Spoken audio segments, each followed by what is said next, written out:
안녕하세요. 이쌤과 함께하는 뻔뻔한 역사 시간입니다.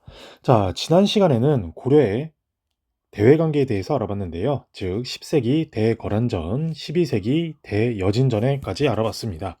그러면 거란과 여진과의 전쟁을 통하면서 고려 조정 내에는 어떤 세력이 권력을 잡았고 그 권력을 잡은 세력이 어떻게 혼란스러우게 되었는지를 배워보는 시간이 이번 시간이 되겠습니다. 그래서 고려 문벌귀족 사회의 성립과 동요까지 이번 시간에 한번 배워보도록 할게요. 자, 그래서 당시 우리 고려 초창기에는 호족이라는 세력이 집권을 했다 그랬죠. 근데 이제 호족이 과거제를 통해서 다시 한번 세력을 탈피하게 됩니다. 그 새롭게 나타난 세력이 바로 문벌귀족 사회인데요.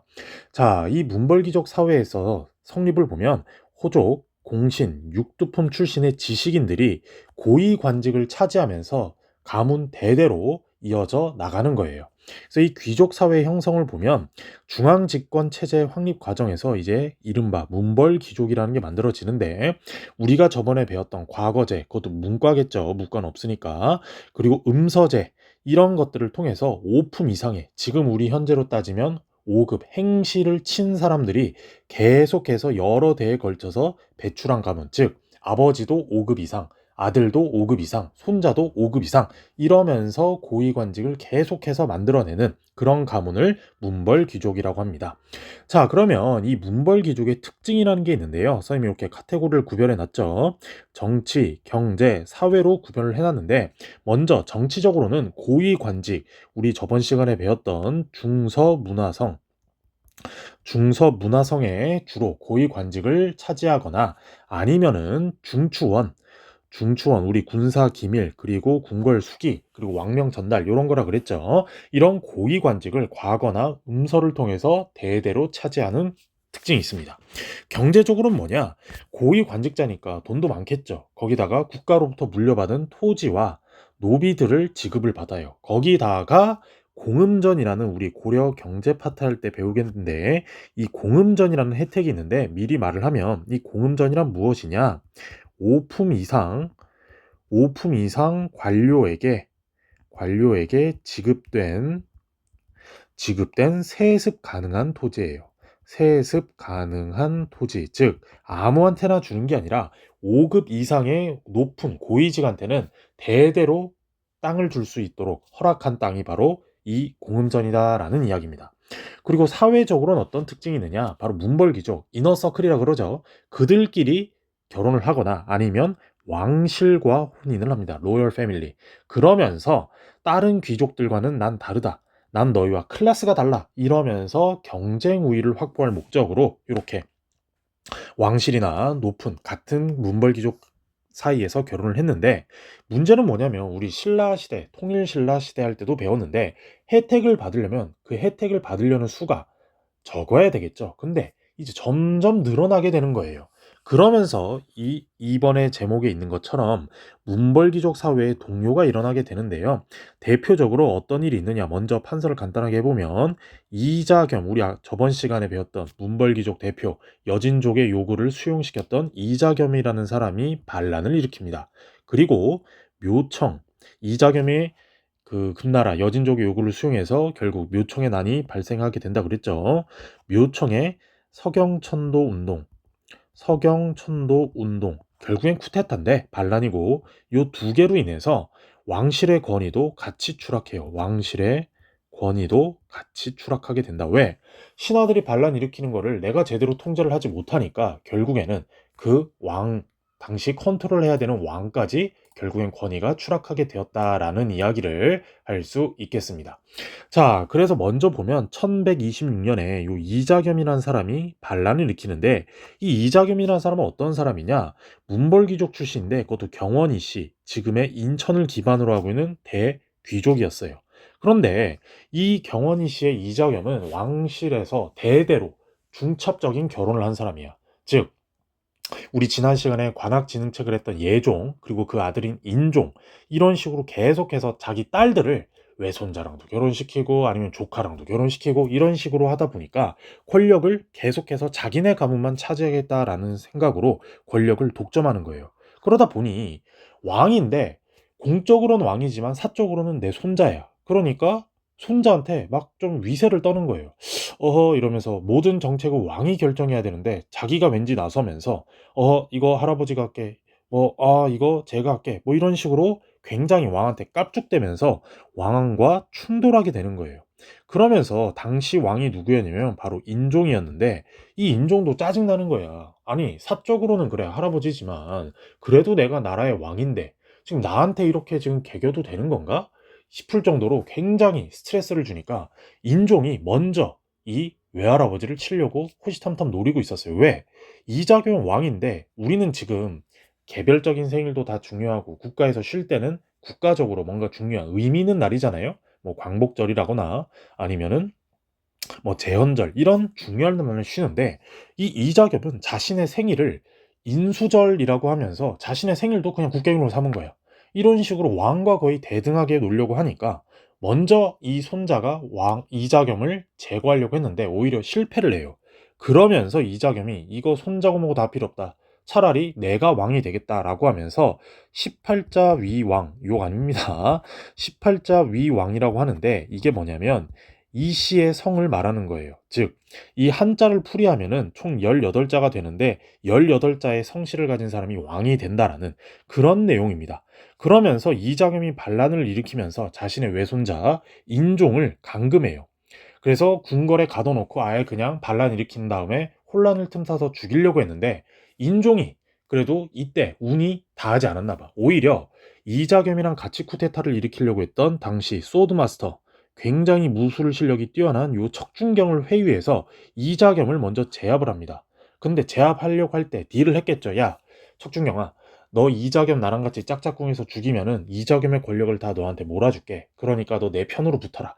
이런 식으로 러브콜을 보냈단 말이에요. 그 러브콜에 넘어간 척준경이 이자겸을 제거하고 이제 인종한테 요구했겠죠. 이제 청구서 내밀었겠지. 야, 왕이시여, 나한테 약속한 거 지키세요 하는데 인종이 바보가 아니잖아. 이자겸한테 그렇게 당했는데 또 척준경한테 당하겠어요. 그래서 이자겸의 난을 제거하고 이 바로 척준경도 제거를 합니다.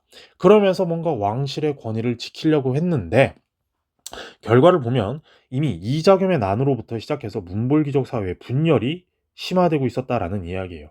혜택은 적지, 혜택은 많지만 귀족의 수가 많으니까 이거 어느 누군간 사라져줘야 되거든.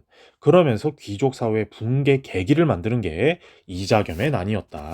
즉 이자겸의 난은 지배층의 분열이라고도 할 수가 있겠습니다. 자, 이렇게 해서 그러면 문벌귀족 사회가 그대로 무너졌느냐? 아니에요. 바로 뭐가 더 큰 게 남았냐면 바로 묘청의 서경천도 운동이라는 게 남아 있는데 굉장히 중요합니다. 4대 시험 한국사 내신 수능 모의고사 한능검에 다 나오는데 한마디로 이 묘청의 서경천도 운동은 정권 쟁탈전이에요. 정권 쟁탈전. 누구와의 정권 쟁탈전이냐? 쉽게 말하면 개경 세력 대 그리고 서경 세력, 즉 개경파냐 서경파냐 서로의 지역을 기반으로 하는 양대 세력이 서로 간의 정권 쟁탈을 하기 위해서 긴 쿠데타였다. 자, 그래서 배경을 보면 아까도 말했듯이 당시의 국왕이 계속해서 이어집니다. 인종이 자신의 외할아버지인 이자겸을 제거하고 이제 뭔가 내가 왕으로서 개혁 정치를 해보겠다라고 했는데 당시에 여전히 있었던 중앙문벌 귀족 세력 이른바 개경을 근거지로 두고 있던 삼국사기를 쓴 그 김부식과 지방 출신 즉 개경 이후에 타 지역에서 올라와서 과거를 통해서 관리가 된 관리 세력이 있었어요. 정지상과 묘청 같은 세력이 바로 대표적인 서경파인데, 자, 이들은 근거지를 기반으로 하다 보니까 계승 의식도 달랐다. 즉, 개경파는 신라 계승 의식이고 서경파는 고구려 계승 의식이에요. 선생님, 고구려는 고려는 고구려를 계승한다면서요. 그럼 당연히 고구려의 의식을 갖고 있어야 되는 거 아닌가요? 라고 질문할 수 있는데, 맞아요. 하지만 고려는 고구려를 계승하면서 나타난 나라가 맞지만 7대 왕, 이제 현종 요 시점이 되면서 고구려의 의식이 사라지고 신라의 의식을 강조하게 됩니다. 왜? 육두품 출신의 지식인들이 과거를 통해서 관리가 되면서 이런 신라의 의식이 우리는 신라를 계승했다라는 그런 의식을 표방했기 때문이에요. 그러자 이런 식으로 계속 마찰, 개경파, 서경파의 마찰이 일어나자 골치가 아프고 뭔가 인종도 리프레시, 새로운 기반에서 뭔가 왕권을 강화하고 싶었는데 이 서경파의 일원이었던 묘청이라는 승려가 왕을 설득합니다. 이 개경은 이제 너무 오래 있었다. 그리고 원래 우리 나라 이름이 고구려를 계승한 나라 아니냐? 그래서 서경을 한번 우리 키워서 더 해보자. 왜? 당시 금나라도 힘이 세고 있었는데 우리가 서경으로 천도를 해서 뭔가 고구려의 위상을 받아서 뭔가 업그레이드 되면은 우리 황제국으로 이름을 떨칠 수 있을 거야. 라고 하면서 묘청이 서경으로 천도하자고 계속 러브콜을 보내고 왕에게 설득을 하자 왕도 거기에 넘어갑니다. 좋아, 한번 서경 가보자 라고 해서 성역을 가는데, 이 묘청이 지금으로 따지면 쇼맨십이 엄청났나 봐. 어떤 쇼맨십이었냐면 이제 서경에 그 대동강에 이제 멋지게 올라가 봤어요. 아, 여기 서경 보십시오. 터도 좋고 그러니까 옛날 고구려 때 그리고 태조 왕건 때부터 여기를 중요시하지 않았겠습니까? 이러면서 막 호들갑을 떨고 있는데 왕이시여, 저기 대동강 아래를 보세요 라고 하니까 뭔가 수면 위에서 거품이 부글부글하게 일어나면서 무지개가 뜨니까 묘청이 막 엄청나게 자랑을 하는 거예요. 왕이시여, 이거 보십시오. 이거 뭔가 왕께서 직접 친히 서경에 와주시니까 이거 길조 좋은 현상이다. 여기로 수도 천도하라는 신의 계시다 라고 말을 했지만 다 짜고 치는 고스톱이었어요. 왜? 이미 묘청은 왕이 올 걸 알고 자기 부하를 시켜서 대동강 아래 잠수부를 시켜서 커다란 떡, 진짜 100kg가 넘는 떡을 물 안 속에 넣어놓고 거기에 구멍을 뚫으니까, 우리 지금 여러분들은 똑똑하니까 과학적 지식에 의해서 수증기 기포가 올라온다는 걸 알잖아. 근데 그 당시엔 그런 지식이 조금 없었나 봐. 그러니까 그런 거를 보면서 이거 상서로운 아주 좋은 길조다. 그러니까 우리 서경으로 천도를 해야 되겠다. 라고 해서 왕 인종도 인정을 합니다. 맞는 것 같아. 우리 서경으로 간다. 라고 해서 서경에 궁궐을 짓고 우리 3대 왕 정종처럼 서경에 이제 개경과 준하는 궁궐과 관청과 이런 걸 짓는데, 하필이면 또 설상가상이야. 또 비가 오고 장마, 태풍, 홍수, 거기다 역병까지 오니까 이거 난리가 난 거지. 그러니까 인종이 돈을 다 꼬라 부었는데 완전 뽕빨 난 거야. 완전 개털된 거지. 이거를 보고 또 하려고 하니까 김부식이 노. 더 이상 서경에 돈 투자하는 거 높. 왜냐? 지금 자연재해로 인해서 백성들의 삶이 힘들고, 그러면 거기에 또 돈을 투자해야 되는데 더 이상 투자할 돈 없다. 그러니 그냥 우리 개경에 있자 라고 계속해서 설파를 하자 서경 일원이었던 정지상과 묘청이 이거 있을 수 없어. 왕이 명령했는데 왜 개경 귀족인 너, 김부식, 너가 난리야 라고 하면서 정지상과 묘청 등이 서경에서 반란을 일으켜요. 엄밀히 말하면 정지상은 개경에 있었어요, 당시. 그런데 묘청이 서경에서 이거 있을 수 없어 라고 하면서 쿠데타를 일으키자 김부식이 같은 서경파니까 너 알고 있었는데 왜 보고 안 했어 라고 하면서 개경에 있던 정지상을 제거합니다. 그러면서 묘청이 이제 반란을 일으키는데, 칭제권은 나라 이름을 대위, 크게 일어선다라는 뜻이고, 천개, 하늘을 연다라는 뜻으로 연호를 쓰면서 금국을 우린 정벌할 수 있고 수도를 서경으로 천도해서 왕이시여 저 김부식 말 듣지 말고 우리 서경파와 같이 일어섭시다 라고 하는데, 이 모든 내용의 기반이 되는 게 바로 풍수지리설이에요.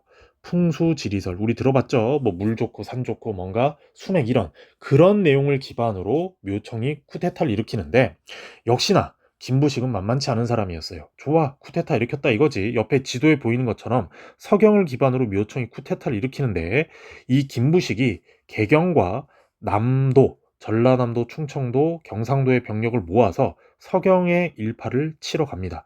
1년 동안의 공방전이 이뤄졌지만 역시 버티는 쪽이 물자가 더 많거나 병력이 많아야 되는데 그러지 못했어요. 결국 김부식이 이끄는 정부군의 진압으로 신라 세력이라고 되어 있는데, 이 신라 세력이란 뭐냐? 바로 계속 말했던 개경, 문벌 귀족이에요. 결국에는 서경파, 고구려 계승 의식을 갖고 있던 이 세력이 무너지고 개경에 있었던 신라를 계승했던 문벌 귀족 세력이 승리하게 되는데, 선생님 이렇게 지금 표로 깔끔하게 정리를 해놨죠. 쉽게 말하면 묘청 세력은 고구려를 표방했다. 고구려를 표방한 세력이고 김부식 세력은 신라를 표방했는데, 즉 지역과 사상과 대외 정책과 주장이 다 달랐어요. 계속 말했듯이 묘청 세력은 평양의 기반이었고 김부식 세력은 개성, 개경의 세력이었다. 그리고 풍수지리설을 묘청은 믿었다면 김부식은 유학자기도 했어요. 그래서 유교를 믿었고, 대외 정책도 김부식은 지금 현상 유지해야 된다. 금나라가 너무 세다. 왜? 김부식은 실제 금나라의 사신으로 가서 금나라의 상황을 봤단 말이에요.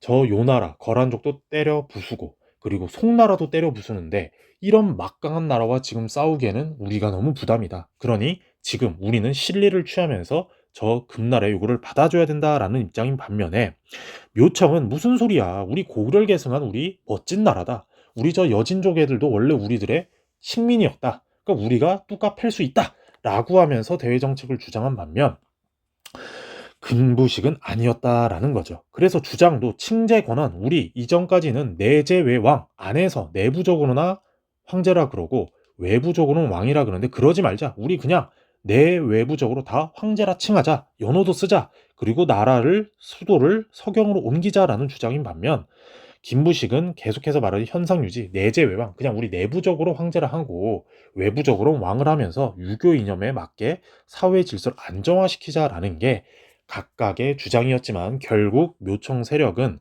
김부식이 이끄는 신라 계승한 세력에게 무너지고 결국에는 고려는 신라를 계승한 문벌 귀족들의 세력이 더욱더 커지게 됩니다. 그러면서 우리가 다음 시간에 배울 이제 문신들의 반란, 무신난을 일으키게 되는 상황까지 오게 되는데 이번 시간에는 이제 문벌 귀족 사회의 동요라고 해서 문벌 귀족의 특징과 문벌 귀족의 대표적인 동요, 바로 이자겸의 난 그리고 묘청의 서경천도 운동에 대해서 배워봤습니다. 그래서 다음 시간에는 이제 이 문벌 귀족들의 개판인 상황과 문벌 귀족들을 때려잡는 무신난에 대해서 배워보도록 하고요. 항상 말씀드립니다. 좋아요, 구독, 알림 설정 해주시고요. 이 수업 노트가 필요하신 분은 댓글에 메일 주소를 남겨주시면 제가 보내드리도록 하겠습니다. 자, 오늘 수업은 여기까지고 다음 시간에 만나도록 할게요.